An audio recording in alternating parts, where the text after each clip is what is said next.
Hangrong Shala Gukun Logoram Sayo, Kungza Buleru Malkung, Lahar Patimung Kalaimani Koktoma Mankeno, Patimung Tayo, Tangai Shoga, Bishal Gortani Police, Aboniagulo, Amal Kungun I took a Manzaka, Sasha Pojis Escop, Hatiwamon Hatidar, Sala Hayan Nishaka, Bishagol Tarani Ushi, Bijoy Das.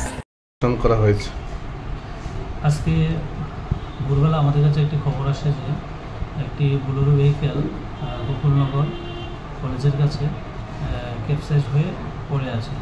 এই খবর পাওয়ার সঙ্গে সঙ্গে থানার officer SI Prosenjit Debnath এবং অন্যান্য staff সহ ঘটনাস্থলে যায় এবং দেখতে পায় একটি গাড়ি বোলেরো গাড়ি রোড সাইডে ক্যাপসাইজ হয়ে পড়ে আছে।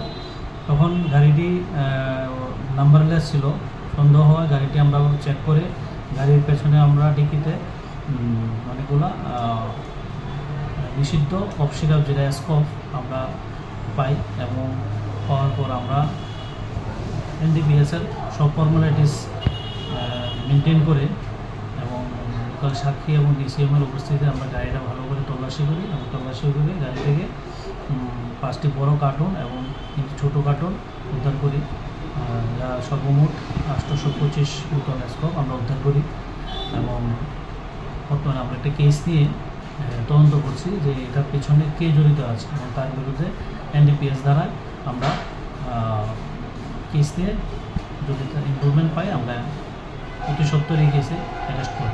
চালককে কি কোনো আটক করা হয়েছে? চালক বা কোনো গাড়িতে আমরা কোনো লোক পাইনি। যে মালগুলো সিজ করেছেন এগুলো বাজার মূল্য কত হতে পারে? বাজার মূল্য আমার আইডিয়া মতন প্রায় হবে প্রায় 3-4 লাখ।